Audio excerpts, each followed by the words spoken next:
We are live. Good afternoon, gamers, and welcome to what is sure to be another fun-filled episode of Games with Dave. Today, I have the pleasure of being joined by Mark Taormino. Mark is the man behind Dark Wizard Games, which produces both OSR and 5e compatible adventures for your tabletop. But he doesn't stop there. Mark is also an actor, producer, and from what I understand, also does some computer programming. And you can find a link for Dark Wizard Games, Mark's IMDb profile, and the Kickstarter down below in the description. Welcome to the show, Mark. Thank you so much for coming on. Oh, wow. Thank you for having me on. I appreciate it. It's great to be here. I was so excited to see this because I missed the box set last year. And I saw that you were doing this, and I'm like, oh, man, I want to jump on this. And I wanted to talk to you then. But I was still kind of overcoming all my shyness issues, which, believe it or not, I'm a very shy guy. And yeah, me too, so, even though I do others.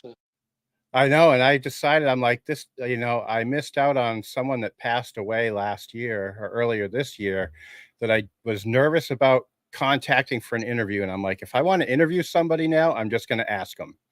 And that's all there is to it. So I think you're right. That's the way to approach things for a lot of. Yep. So the first question I always ask everyone is, what got you into gaming and what system was it with? Okay, great question. For me, my very first exposure to gaming was Dungeons and Dragons, the 1980 or so. I think it was the Mold Bay, what they call the Mold Bay box set, the one with the dragon and the woman, Yep, and the guy fighting it, right? And that was my first box set getting into it. Some kids at school had played it, and they got me into it. This kid's name is Ronald and Keith. And yeah, they got me into it, and then the rest is history, like most folks. But basically, I started with the box set, and then I moved on quickly to the players, the Advanced Dungeons and Dragons, the Player's Handbook, the Monster Manual, the original 3 books, and then the D's and Demigods, and the Foley. So that was originally it. And one thing that was weird about when I got into D&D was, at the time when I bought the box set, it was at a toy store, like a weird kind of kitschy toy store in Los Gatos, California. And I remember the box set was behind like a glass with a lock or something in the store. And I remember thinking, as a kid, like, what? Why is this game behind a locked box and like this glass? Not that there was a crime-ridden neighborhood or anything. It wasn't like that at all. It was just, why is this game special? Why is it behind this glass case or something? Anyways, it was just kind of a funny thing about that. When I got the very first thing, it was like there was just something right there that kind of hinted me at something special about it. And then when I started playing it, of course, I just was instantly hooked. And that was it. It's hard not to get hooked. Yes, exactly. Especially just something about those original AD&D, those yellow stripe modules. I don't know what it was, but just something instinctively, about them that I really liked, and that first version of D&D is how I got it. That's awesome. Yeah, the art for those and the cover art for those, and you've recaptured it with your modules, but they just suck you right in. It's like. Yes, exactly. And thank you for that on my modules. I try really hard to really capture that old school aesthetic and feeling with the art, and try to keep true to its style and era without modifying things too much as far as that. So basically, yes, definitely the art and the styling. I strive to do the best I can. I get the best artists I can, and try to put together the best project that I can as a single-handed person can do. But it's amazing that we're living in an age where technology, where a small business like me or anybody else wants to do this kind of stuff, can suddenly do it. I mean, we're really working now in an era where we can do a project like a module or something. And what took a company like TSR back in the 80s, whole group of these people working together, in like an office, suddenly in modern times with contractors and support people and artists all over the world and layout people, you can do this kind of thing and as a Yeah. small. So it's just kind of amazing. Uh, And the at the fact that time, you can work with people all over the world yes, is in an instant now, it's just yes, like going from playing with my Tonka trucks on in the afternoon to being able to play a game with someone in, say, Brazil on an afternoon now is just mind blowing. yeah, exactly, exactly. And speaking of Brazil, I have a few artists I work with in Brazil all the time, routinely. So yeah, it's amazing that the technology. So in other words, when you think of something like one of my products or somebody else's modern product, you think of it in terms of, wow, it's amazing we live in the time where technology um, and everything can kind of just work together to be able to create small businesses like me and other people that can suddenly are able to do this stuff because of those kind of things. Yeah, I love it. It's so cool. So how did you make the transition from an RPG player to a game designer? Okay, good question. Good question. I'm still trying to figure that out myself because uh, wait, like I just had a passion for it. Like I was an RPG player routinely up through from like 10 up to about when I was 20, 23, 24. Started to get out of it, get into like a computer job, and kind of lost touch with it in a way, with how life goes with relationships and stuff like that, and girlfriends and things. And but yet, I still would always be in the loop, buying books, and you know what I mean, and continue on with my passion for it. So around 2003 or so, suddenly as I said, I was always continuing to buy books and kind of follow in it, even though I wasn't able to play it a lot of the time. Um, that I discovered Goodman Games, the Dungeon Crawl Yeah. Classic. Like, yeah, it's like number 3 or something, like in 2003. I was like, what's this? A yellow stripe module? What? The modern day module? And you could what? You could do this? How is this possible? So I bought it. I bought all of them, and I started reading. I learned about the open game license and all that stuff. So then, fast forward around 2004, I was thinking, okay, I'm going to try to make a module and publish it under the D20 license. That'll be cool. So I made every mistake in the book, trying to write a simple module and to be this adventure, and it was terrible. It was absolutely terrible. I didn't think it was terrible at the time. I thought this is cool, this is awesome, but it was terrible. It's like there wasn't real art. It was all done with clip art. Like when you find those Renaissance pictures or something, stuff Yep. like that. Yeah, the map I drew was terrible. I put it all together like in Word or something. I was like, oh, at the time, I was like, this is awesome. And it was terrible. But anyways, the story wasn't good. Every mistake in the book was made there. And it's a good thing, too, because that came in handy later. So I never tried to publish the thing at the time. I just said, it didn't work. It's not going to work. So fast forward to suddenly 2012. And I still have a passion for retro modules. I'm buying them on eBay all the time, checking out what people are doing. Like, okay, they're doing this. Then Kickstarter. I discovered Kickstarter, and I was like, wait a second, maybe I can make a module and do it right this time, and hire the right people and put together the right software. So that's what happened. I met all the people on Kickstarter. I backed all these projects. Artists like Brian McCraney, who did the coffins, the woman, the vampire queen on the throne, all Yep. that stuff. Yeah, met him and met Alyssa Faden on there, the map making lady, and photography lady, and I met all of them. And then, long story short, I said, okay, I'm going to put a project together and came up with the idea for my first module, Hanging Coffins of the Vampire Queen. Now, at the time, I didn't know there was a Palace of the Vampire Queen module. I didn't learn that until a few years ago from Dave Wild, Captain Courageous. I was like, uh-oh, but it was too late. I already made the title. But anyway, so when I made Hanging Coffins, I was able to hire Jeff D to do the cover art. At the time, I was still doing some computer contracting programming jobs, so I had some extra cash there to kind of get it going before the Kickstarter. So I hired Jeff D to do the cover, and it came out great. And then that was it. I ran the Kickstarter, and it barely hit the goal. The goal was like 2,500 or something at the time, and it kind of barely made it. But I had folks messaging me that I didn't even know. People, random strangers at the time. It's my first Kickstarter. I didn't know anybody. None of my friends or family really even backed it. Maybe it was something did for $1 or something. But what my brother did for $1. I'm serious. So when people think, oh, those Kickstarters are just for the friends backing it or the family, not in my case. So not in my case, but these total strangers started messaging me and say, hey, listen, man, if it looks like it's not going to hit the goal of 2,500, I will put in more money to make it hit the goal of 2,500. I had like multiple people sending me that message. So I said, okay, I That is appreciate so that. cool.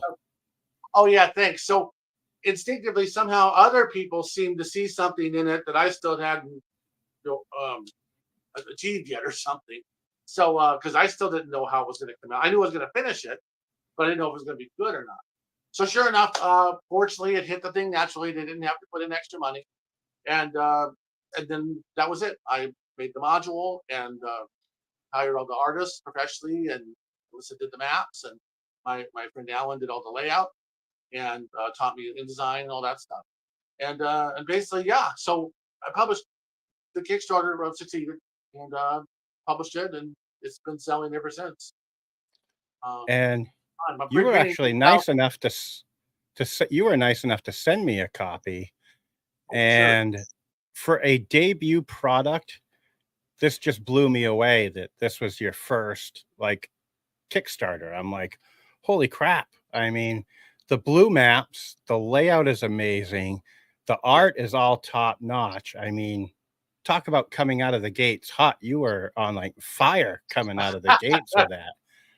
Oh, thank you for that. Well, I think having that failed experience in 2004 trying to do it really helped shape this modern one, because it's like, okay, I'm not going to make all those mistakes again. I'm going to get the top-notch art. I'm going to get top-notch maps. You know what I mean? Get the layout perfectly done by a professional like Alan. So yeah, I think it all kind of, because it could have been a disaster if I hadn't maybe done that first project that was a failure. So the folks out there that are trying to do projects, just because maybe you had a failure, not just that I've had other failures in software, other projects that I tried didn't work. This is actually the third or fourth business that I've started, but that finally worked. The other ones didn't work. But my point is, so for everyone out there trying to do a project, trying to do something in your life, even if you have some kind of failures, multiple ones, just keep going at it, because eventually you'll stumble into something that might turn out like this whole situation here. You could hit a home run like this. Oh, thank you for that. Thank you. I mean, oh, I love it.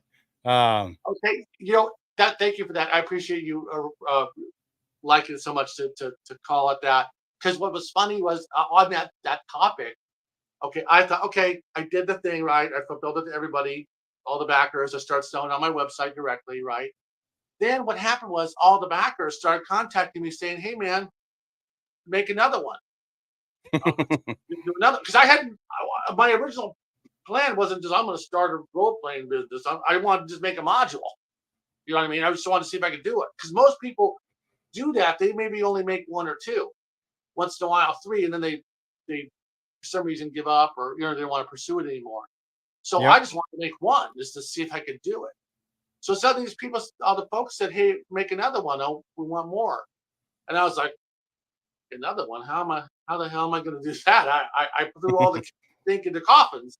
What am I supposed? What's the next one? What are you talking about? Huh? It's impossible."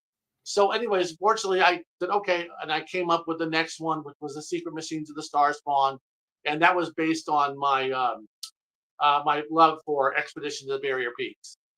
So nice. I figured I'll do a combination sci-fi fantasy module to keep things a little bit mixed up for folks, keep fantasy and keep it.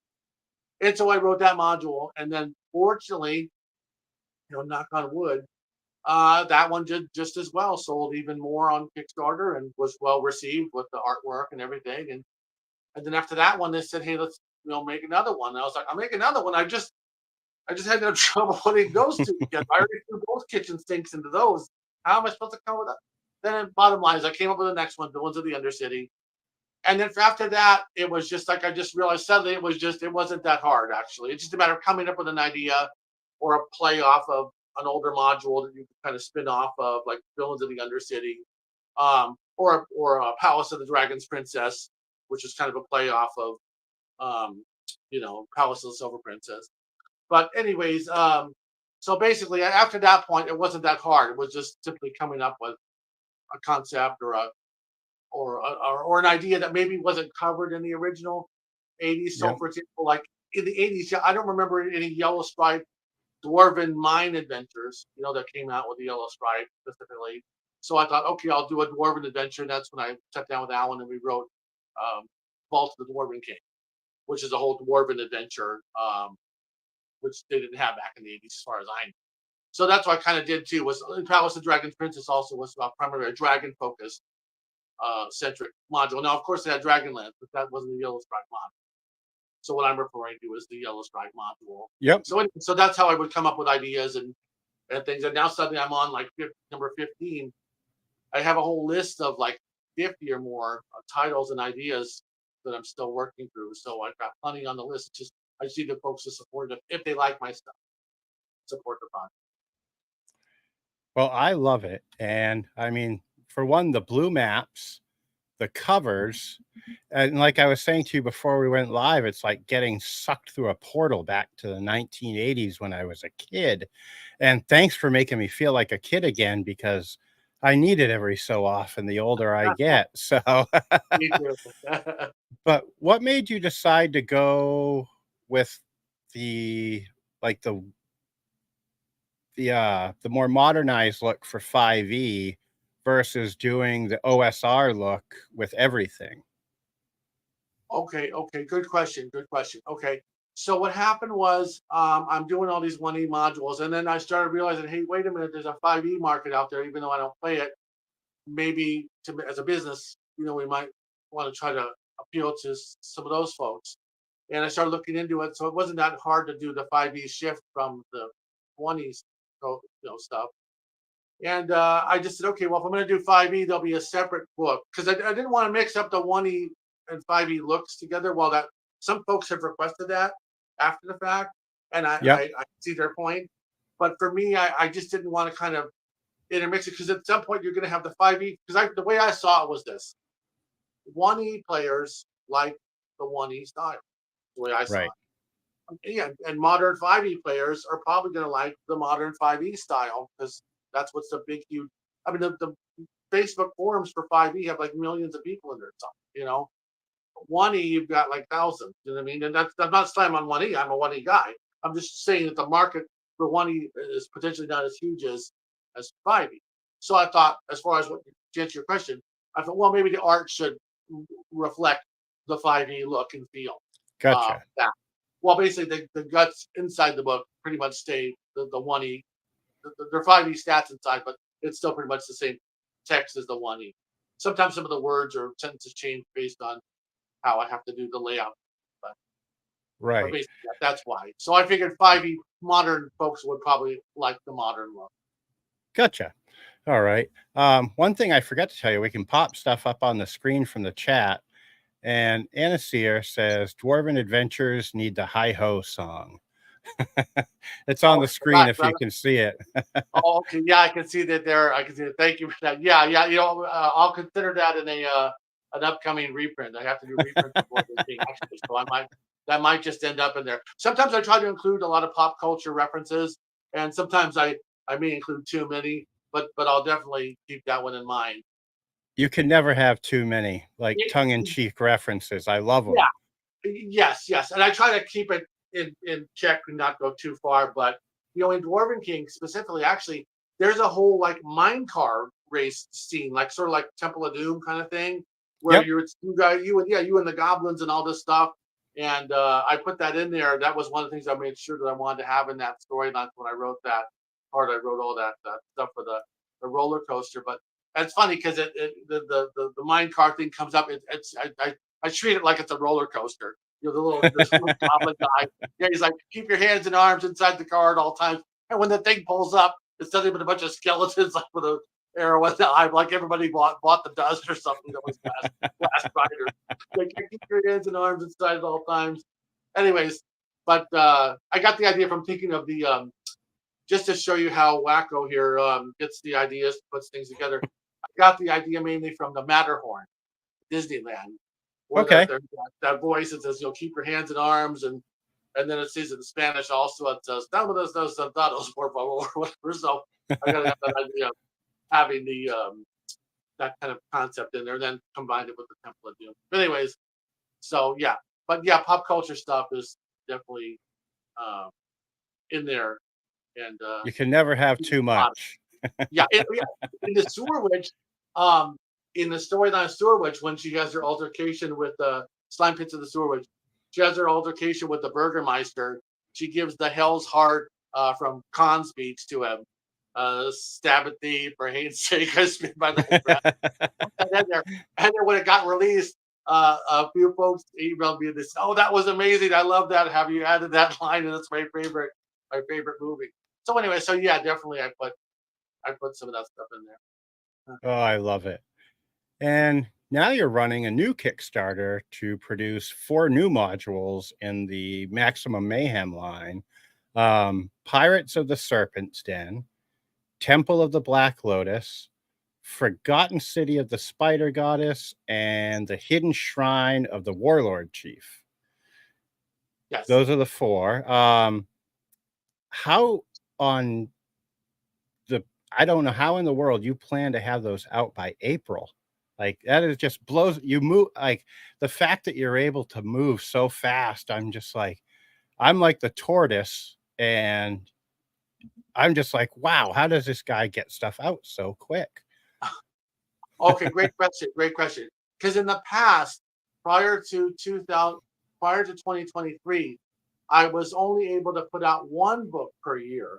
So that's what since 2012, I was only able to put out 1 book per year, and that was because I was at the time I was doing computer work part time, and I was taking care of my mother. And then around 2015, I had to stop doing the computer work and start taking care of my elderly mother at 2015. And from then on up till 2023, when sadly she passed away in January of 2023, I was only able to basically do like 1 book per year because it was so much daunting task to take care of your parent. So then God forbid she passed away in 2023, and after funeral and everything, I was able after a few months to suddenly go, okay, well now I have to focus on the business now, because basically prior to that too, when I was taking care of her, that was basically not just taking care of her, that was also like an income that government pays you to take care of your parents, stuff like that. So when I lost that and lost her, when I lost my mother, I also lost the job. I lost this and lost that suddenly. And the only thing I had was to focus on the business. So I said, okay, let me focus on the business. And I was able to do the Village on the Borderlands project last year and all that. But so to answer your question, so basically going from a situation where I had to spend 95% of my time, taking care of my elderly mom. Right. I was able to suddenly have full 100% of time now to focus on the business. So that's what I did. And so I was able to quickly write. I wrote Village on the Borderlands in literally 2 months or less. And that was a 64-page module. That was my biggest module. Wow. So, but because I was able to focus on 100%. Right. You know what I mean? And when I say 100%, that doesn't just mean 8 hours a day. That means like 20 hours a day or something. Yeah. Oh, I know. I mean, you're your own business. I mean, you're not just working Monday through Friday. You're also doing everything on Saturday and Sunday and odd hours on. But the point is, I wasn't complaining. I was happy to do that. I just was, something a dream come true, really. You know what I mean? To be able to actually suddenly do this now full time, basically. But it's only full time with the Kickstarter support. If that wasn't there, then this wouldn't happen. I'd have to go back and get like a new job again or something. Fine, but I'd rather produce books for everybody to enjoy. I feel that's more of what would be better use of my time is to create things if other people enjoy them.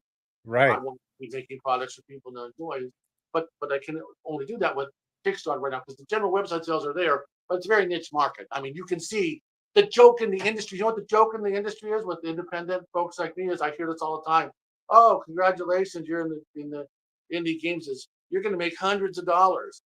And while that's a funny joke to say $100, not that I want to make millions of dollars or something, no, but I just want to be able to make enough to support the business and support a living with it. You know what I mean? And Right. then create products for you. But that's the joke in the business. A lot of people say, "Oh, you're in the RPG business. You're gonna make hundreds of dollars." So but it's true actually because it's a Yeah. niche market. There's not enough money in it.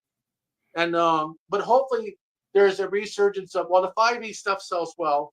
It's getting there. Not for me, like typical 5e Kickstarter is like $100,000, $200,000, $300,000. I've never hit that.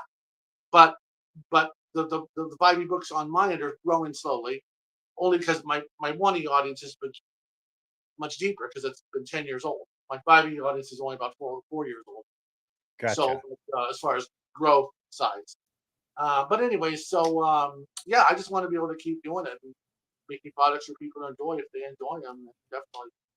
But to Y- answer your question, so how do I do it fast? Okay, so like I said, being able to focus on it 100% of the time means that I can sit there and focus on it 100% of the time. So just kind of quickly go through it. Now, one thing though, a lot of my original modules were like very large, like small, like coffins is 36 pages. Um, Right. yeah, the smallest one's 32 pages, but the largest one, well, Borderlands is the largest at 64, but that was intentional. Excuse me. But prior to that, the largest modules I did was like 48 pages, like Red Swamp. You know, and while those are fine, the reality is the market right now for folks, those take several weekends to play. You know what I mean? Something like a 48 page. Yep. How many times do you just with some 5e module is 300 pages? How often do you really complete it? With a group. So I realized that maybe try to keep the future ones around 32 pages or less, and they might spill into more. Like Puppet Jester was 36, So I'm not ruling out higher page module counts, but keep the counts to about 32 pages. You know what I mean? Um, and I should have really had a problem with cranking them out. Sometimes they're a little Gotcha. smaller. Maybe the mini adventures are 20 pages, or maybe I've mentioned by 24, 28. But still, the bottom line is that's really more of a realistic, uh, uh, realistic page count for gamers and their groups to get through in the modern day times when you've got so much other stuff.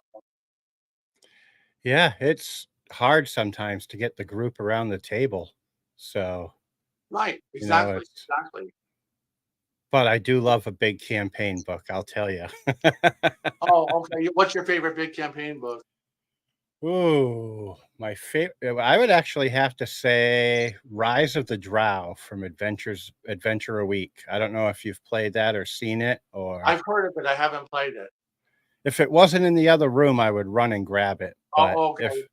if it's a good size, and they did such a good job, and but it's like we were saying, it's so hard to get the group around the table consistently nowadays with everybody going this way and that all the time. That yeah, Right. but and I love these, and it's funny that you brought up oh geez, Puppet Jester, because I was reading that this morning, and thank you for sending that along the way as well. Oh, Um, okay. I'll send you a but physical copy of that too when I get it. It's in the process of being reprinted. I've got like 8 awesome, books thank being you. reprinted right now. So, which Um, is a good sign. It means that the books are selling out. So that's a good yeah. sign. Um, Unless I'm mistaken, and I'm really out there, it felt like that was a play on the Joker a little bit. Okay. Um, Not intentionally, but if you read that into it, that's great. My main thing, well, the Joker in what way? Just Well, his I don't fall know much about the being Joker. his fall from being a normal guy and just becoming like this something sinister, I guess you would say. Okay. Okay. Good observation. When I wrote that story, um, I felt that personally, I've always been kind of fascinated with folks that have one kind of career in life and then switch to another kind of career that they wanted to. Um, and not specifically me in any way, but just other people that I've known in life. Like I knew a guy that was a police officer like for like 20 years or 20, 30 years, and then retired and suddenly became an actor in well-known movies and TV. You know what I mean? and like Yep. whole second life or something. I know a lady that's an actress, a lady that's an actress. So she retired from just like a phone operator job at like Pac Bell for 30 years, and suddenly became a working actress in movies, TV, and film. Has like 350 IMDb credits. I Wow. work with her on projects. So these people suddenly they do one thing in life, and they suddenly have a whole other life in a way, with a different career path that suddenly opened up to them through whatever means. So based on that kind of concept, is why I wrote the Jester story, because I felt it'd be interesting to have a character like a wizard or some character that suddenly decided they didn't really want to be a wizard anymore, but wanted to pursue their lifelong sort of dream since they were a kid, maybe of being a jester in that particular story. Um, and that way I could write in the things that kind of go along with that in real life. A lot of my stories, the villains or the major characters or the villains, I generally try to write their backstories uh, in depth if I can, and I generally try to include real world types of situations that but we as people always face our doubts in life, our fears. Uh, Yep. what how other people perceive us and maybe guide our lives or something, and and then those kind of things. So I try to write that in the story. So that's when I wrote the Jester story. I felt it could play like most people that try to get involved in something like that, where everybody's, oh, you can't do that, you're not funny, you don't want to do that, go do your regular life and make a real job, and things. Um, and then you have fears like that. I mean, like even myself, at some point when I was 24, I was like, oh, I gotta be a computer guy. I can't.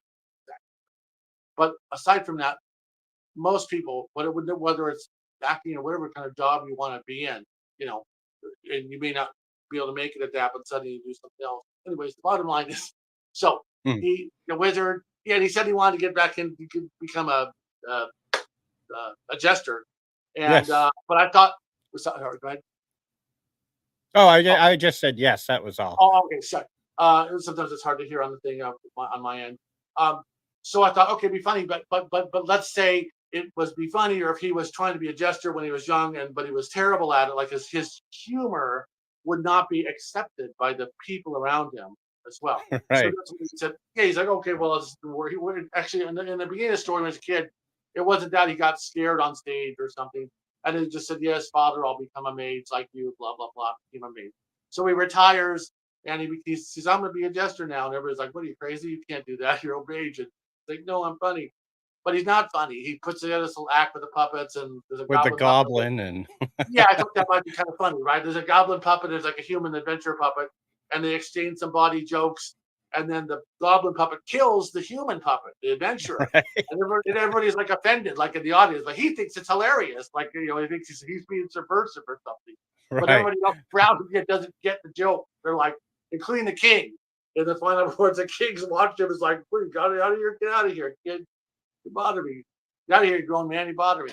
So and he gets kicked out, and I don't want to go on too long, but yeah, basically it's funny because then he gets kicked out, and he says, "Oh, these people just don't understand me. They don't understand my humor. I'm going to go to the next town. They'll get the joke." And he goes to Hmm. the next town. He keeps getting kicked out and kicked out until one night he's around a campfire going crazy, doing his little act to himself. And suddenly a group of goblins comes out and sits down, and they all start laughing because they get the humor. And they Right. elect him like their leader. Suddenly they lead him to a dungeon. He's like, okay, I'm going to take over. These are my peeps. These these folks get me. They get my humor. So he's Yep. about peeps. He built his dungeon to get even with the outside world that didn't understand his humor. Come and listen to his humor. Go through his dungeon and see his big performance in the end. And then it's up to the players and the DM at that point. But yeah, so that's kind of how I put it together, or what was the Gotcha. thought process behind the character.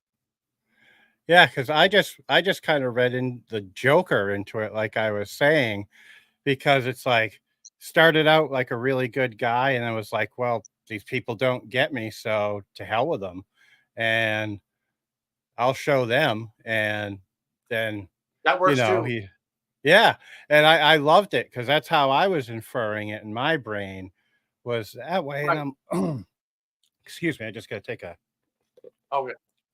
Quick drink there. Sorry. So to backpedal a little bit, could you actually tell me a little bit about each of the 4 new modules coming out in this Kickstarter?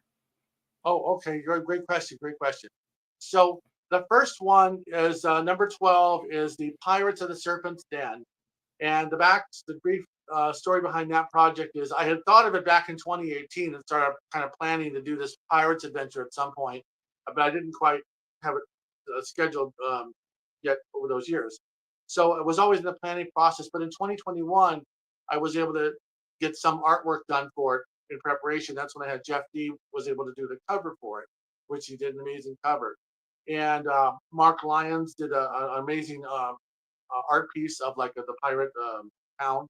So basically, as far as Pirates of Serpent's Den is basically the player characters are going to be after to find an island that has like a Mesozoic like a Aztec type Inca type civilization made of Yep. gold or something. Yeah, that's there, and they have to find that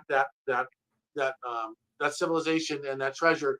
But what happens is prior to them getting there years earlier, a pirate boss had went to that island with his men, tried to get the treasure, but they fell under a curse. And the pirate boss tried to maroon his men there. They all turned to zombies and they ended up killing him. So now that pirate boss is a ghost now that's haunting the place and all that stuff, like the haunted ship, whatever it's supposed to. So the Cool. player character is on a mission to go to that island, and they can go to the island. There's going to be a few other islands they can explore. There's going to be a little pirate town where they can get to. So it's sort of be like a sandbox style adventure, is the way I see it. So there's a Very pirate. cool. Yeah. I think it'd be very cool for them to enjoy. And there's a few other pirate bosses. There's a female pirate named Peggy Blackstocking, although I might change her name to Penelope Blackstocking. But basically, the sexy female pirate boss. And then there's another guy that's like a drunken pirate boss. Now you might be thinking, oh, that's Captain Jack Sparrow. Not quite, because before Jack Sparrow existed, I had a friend when I was like in my teens. There was an older guy, and he would have a little too many beers or whatever. And he was like a friendly young guy, and he was sort of the inspiration for this character. So there's like a friendly drunken pirate boss that's sort of like a Robin Hood style thing, where it's kind of a rob the rich, give to the poor kind of concept guy. And then there's another one that's a bugbear pirate boss, and his backstory was the way he became a pirate was he he had escaped. He was in like an Alcatraz type prison, which I might write a module like that as well. That he escaped from, and with 2 other monsters. And along the way, they escaped and got to freedom. But along the way, he got hungry and he decided to kill the 2 monsters and he ate them before going on to becoming his own pirate boss or whatever. So that's part of his notorious thing was he killed and ate his 2 companions that helped him escape from prison. So, and yeah, so there's another character. So and there's another guy too. There's a kind of like a big Kahuna type character guy on another little island you get to, and he's he looks like he's more like an English type guy, but he's got like a pot belly and now he looks like a native. He's like a native chief suddenly. Because what happened was he was a privateer in his previous life. Once again, another previous life thing, where he had been commissioned by some other land to sail a ship to find the new lands, whatever. To find, he was a preacher or like a cleric, and he sailed the ship with his people to find like a new land to go to, and unfortunately got caught up in a whirlpool, which the PCs can still end up with as well, and he gets caught up in a whirlpool and his ship wrecks. All the people got killed except for him, and he's on the land going what? So the little and the person comes up and like takes him, and they lead him into the village where there's like a little sick kid or something on like a slab or something with all the villagers like whatever, and then he's like, oh okay, and he casts a healing spell whatever on the kid and cures him. Suddenly at that point, all the people are like, oh my god, he's our god now. So they made him suddenly like thief suddenly, and he's like, oh, okay, I guess they're the thief now. And they farm like high bottom leaf plants or something. There's like a whole thing. So he became like suddenly once again that secondary life thing. Suddenly, okay, he found his new land. Here's his new peeps or whatever. You know what I mean? That are his people now that he can guide spiritually or whatever.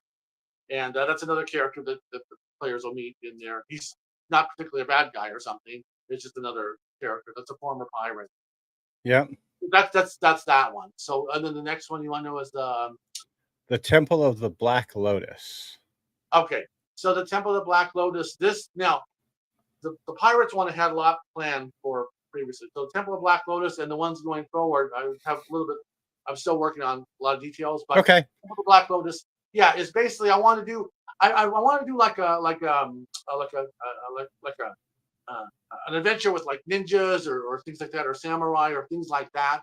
So I thought, hey, how about something like a Mortal Kombat or something like Enter the Dragon kind of concept, where maybe there's some kind of evil temple someplace or something, and there's a guy that's in charge that has like a tournament or something, and the player characters somehow get invited to the tournament or something, and then somehow there's a whole adventure there where he's trying to take their powers and they have to defeat him in the dungeon. That's basically the kind of conceptual behind that one. Very cool. And that's the exact vibe I got off the cover. Was like a Mortal Kombat Enter the Dragon type feel. And I'm like, all right, this one will be fun once he gets it done. Thank you. Yes, because that was basically the concept. Because I wanted to have that was all totally intentional with that cover, the way it was designed. And Justin did an amazing job. Justin Davis does amazing art. Yes, on the project. So so that was basically the concept for that one. Because I've been wanting to do like those kind of ninjas, samurais, monks type adventure, and I thought that would be the perfect one for that. And then the next one is these are all going to be available for both 1E and 5E as well. There's cool. So the next one is Forgotten City of the Spider Goddess. Okay, so for that one, it's about like there's a little village, and suddenly some monsters start coming in, and they send, hey, go see what's going on, and suddenly the village goes out and somehow discovers that they hadn't found it before. There's a temple, like forgotten city type thing with overgrown, and the monsters are coming out from that. So they gather some adventurers the people go in there and come out. So they gather some adventurers to go in there and check it out and see what's going on. So basically, with that module, the concept was something like the cover. I was designed with a big spider, that green spider thing. That spider is a real life spider. It's called a happy face spider. I think they're in Hawaii or something. But if you ever rent a U-Haul truck, U-Haul trucks have a big picture of the spider on it, that spider. So I kept seeing that thing whenever I have to rent a truck for some reason. I thought, that's a neat spider. I want to put that in some kind of cover. And I researched it, and then I realized, okay, well, this will be the perfect one, because I wanted to have a cover that was similar to Queen of the Demon Web Pits, where the players, fighting like giant, insect.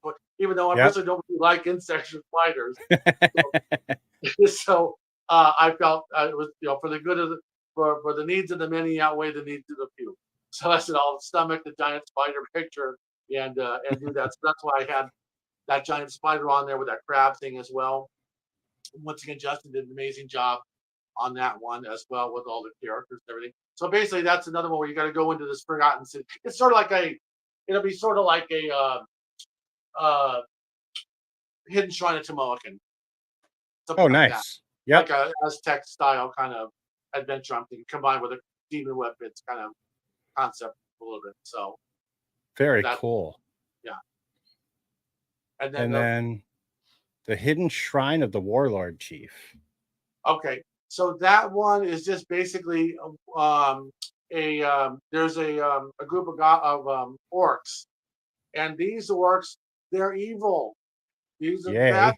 These are bad orcs. Okay, there's bad orcs out there, and these are the bad orcs. So this module is all about bad orcs.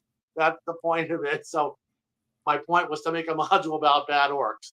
So since everybody's saying that all the orcs are good now or something, well, these ones aren't. They're bad. And their chieftain found out about that, and he's really mad now. The orc chieftain said, "Who are these good orcs around here, wolves?" take care of them. So the point of the module is the chief discovers like a hidden shrine area or something, and I'm thinking like the totem pole.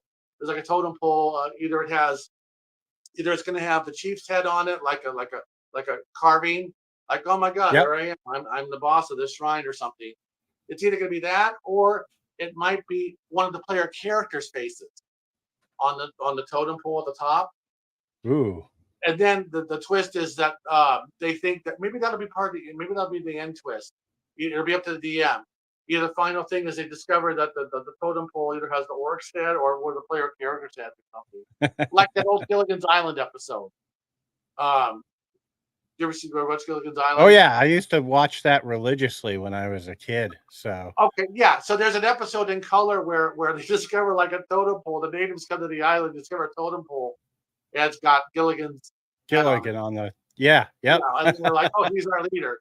So it could be that too. Once again, these modules are still very loosely in flux, so that could easily get worked into the story. Maybe as the main hook at the end, or the main gist of the thing is that when the player characters get there to fight them or whatever, maybe the totem pole has one of their heads on it or something, so they think, oh my god, I love it.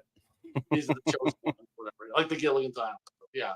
And so thank you for making orcs evil.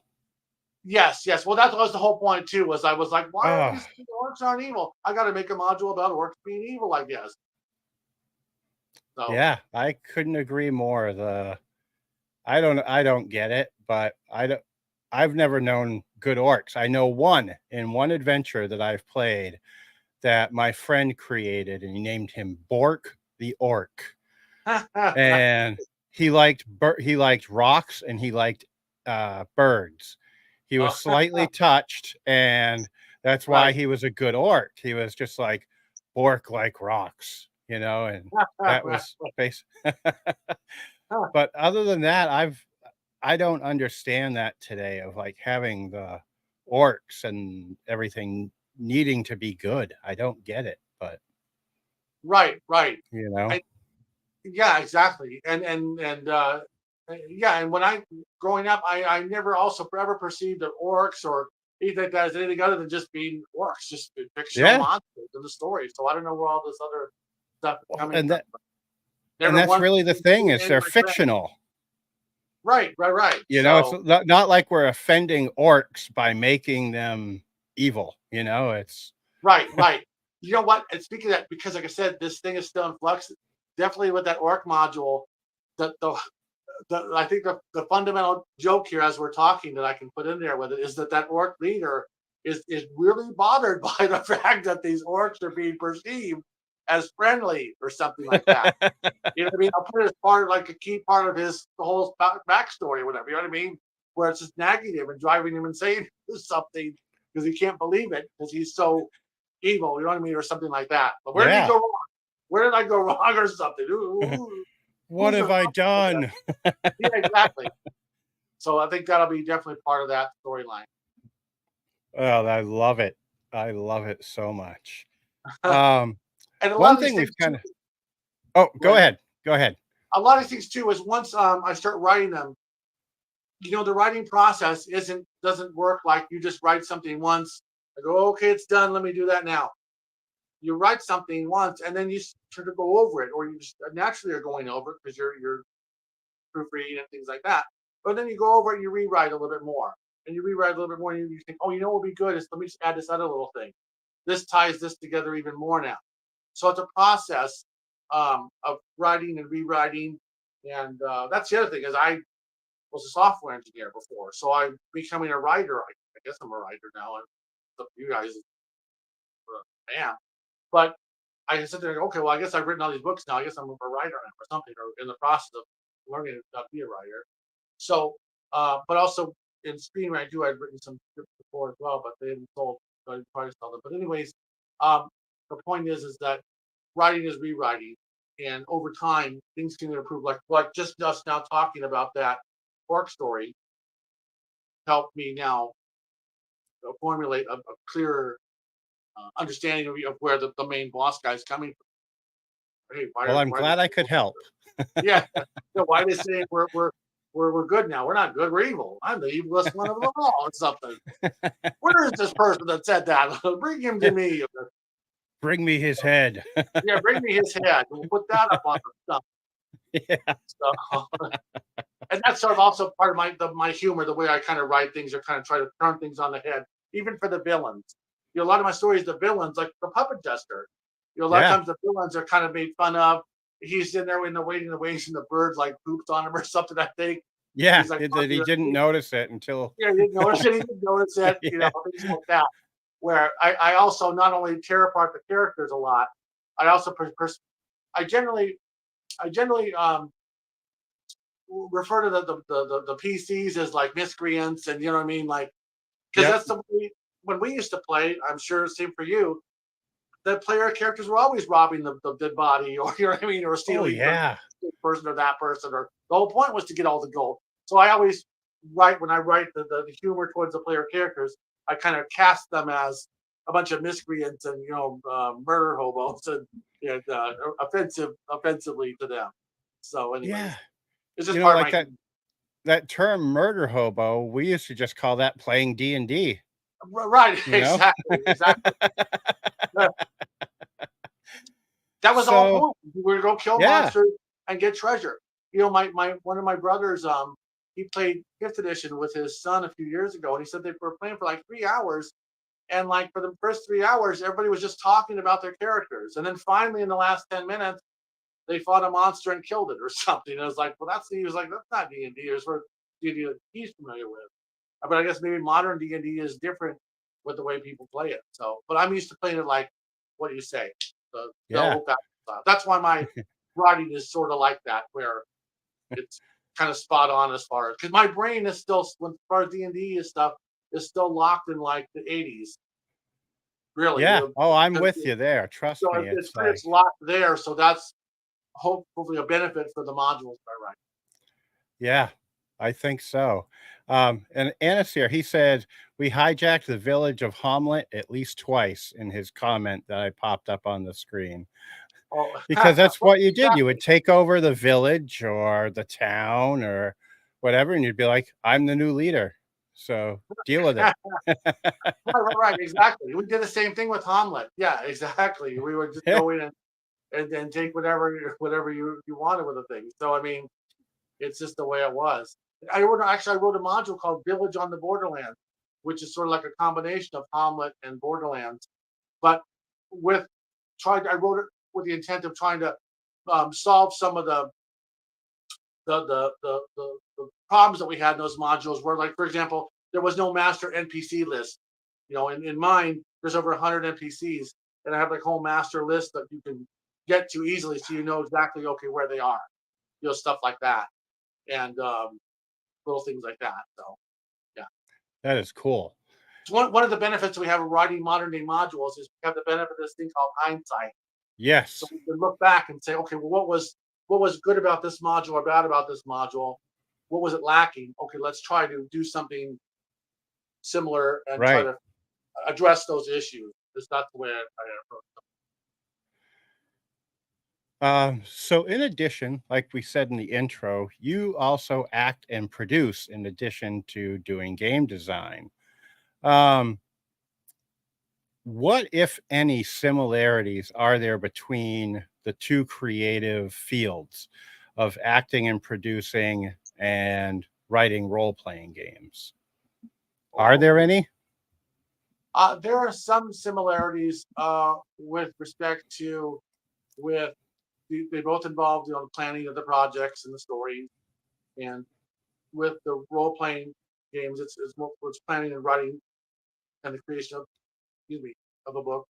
With the movie stuff, it's planning and writing of a script, and then taking that script and then turning it into like a movie production or something, which then is um, more difficult than just doing a book. The book stuff is complicated enough as it is to do a book, but it's a fairly constrained process where you have total control over everything as pretty much as far as you can. You contract your artists and map people and all that stuff to work with you to get through your vision. With the movie, it's the same thing, but the problem is with the movie is it's much more uh, difficult and time consuming because once the script is done, that's just the script being done. Now you got to make the movie part, and and that involves suddenly casting actors and hiring actors and getting money to pay for all these stuff and getting the camera crew and all these people that are. It's similar to contracting people for a book, but it's more so for the movie thing. It's going to be a lot more cost involved because Gotcha. with movie you're doing several days of production. So just planning out one production day. Let's say like one of the commercials I did for like the Doritos contest, which took one day to shoot. That required 3 weeks of preparation and planning from a 30-second script, one page Wow. script, 30 seconds. Took 3 weeks of planning. Okay, calling, making sure locations are secured, getting stuff we need, like for the circus one, tents and paint and items and props, hiring all the actors, casting the actors, get a hold auditions, and people come in and do the performance, and you got to hire them, and then you got to hope that they're available for the shooting day. You schedule, you got to shoot. It's like planning okay, so it's like like when you plan your wedding or something, everything has to Yep. happen on a certain day. Yeah, for the wedding, Yes. the groom and bride there, and the family, and chairs and tables for people to sit at, and food, and um, places for all this stuff, and camera person, and this person, that person, all coordinated for one day. The location. Well, for a commercial, it's the same thing. You got to have all these people there on one specific day and hope that they're all available with their schedules and that they don't drop out the last minute. Which sometimes they do. I can't make it. Suddenly, the last minute, you got to replace the camera guy or you got to replace an actor. Um, and so it's sort of like that. But in a movie, it's even worse because now you got to do that multiple consecutive days. So when you're doing Oh like a feature boy. film, you might be shooting for 7 to 10 days, and then you got to run that whole gauntlet like 7 to 10 days or more just to get the film shot. Now that's Wow. not shot. That's not edited now. So same thing with a commercial. It's just shot. Now you got to sit down with the editor, and that's going to take for a commercial. It takes a day or two. For a movie, it might take a few weeks or something, 3 weeks, and that's another process sitting down uh, That is crazy. so So that's there's a a lot. lot more differences than there are similarities, really, it sounds like. Yeah, there are the primitive similarity would just be you're creating an end product of a book or a movie, but in between those two, there is a lot more involved for the film stuff. There's also permits sometimes you got to get in locations. Um, you hire a kid like for the Doritos commercial when I did the first Doritos commercial. You have to get you have to hire a kid that's in the that has all the proper paperwork for working. You have to have insurance for them. That's another big expense. So it gets complicated. So sometimes with the film stuff, there's a lot more paperwork involved. Wow. It definitely sounds like a lot more work doing even a commercial than a book. Right, right, right. It is. Yeah, yeah. But I guess yeah. So yeah, yeah. I thought there would be more similarities. Well, at least I learned Well, something new today. yeah. Well, I guess well too. Well, also one thing is so for a book, let's say the development time. So for the book, development window might for one singular book. If I had to, I could get it out within a month. For example, I wrote the Gamma World module. I did uh,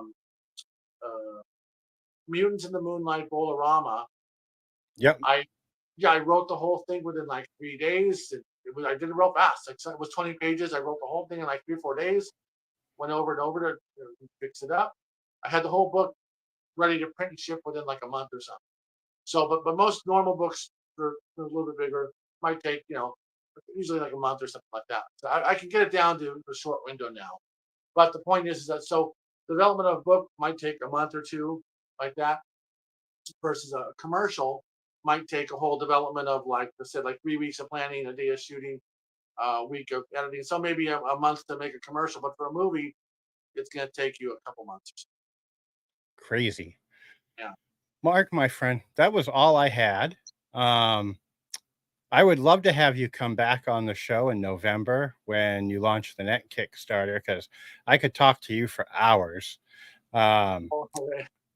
Yeah. and before we do go, I would like to give you the opportunity to let folks know where they can find your games, your movies, and anything else you may do before we go. Oh, sure. Thank you. Well, thank you for having me on the show. I really enjoy being here and look forward to being on. The next Kickstarter after this one won't be until like January or February. Oh, But I thought you said but I'll November. be, no, what happens is the November is delivering the Mommy Adventure and the Fantastic Quest Adventure. Those will Gotcha. be in Okay. November. But then the next Kickstarter after this won't be until like January or February. Well, I'll have to have you back on before then, because Yeah. So basically in November we can talk about the Mummy Adventure and the other one, which will be yeah, that would work for me. that's the Errol Lotus module, Fantastic Quest of the Whimsical one. That has Errol Lotus covered, which I couldn't believe. Oh my God, Mr. Otis agreed to work on a module. That's so cool. For But where can folks find your games? Okay, yes. They can find them at www.darkwizardgames.com. And from there, they can find the links to the web store where they can buy the products. And they can also see my movie stuff. You just look me up on IMDb. I think you have a link maybe in this video. Yep, I do. I have a link down below. Okay. They can look at my IMDb, and then from there they can determine which projects they can look up, like which movies and things like that. Like I was in a whole bunch of feature films, like one called Tidy Tim's, another film called The Matchstick Flame. There's a one and a two of those, and so bunch of others. So Ghost Adventures, Travel Channel. I was in the episode with the Black Dahlia, and then Oh, also nice.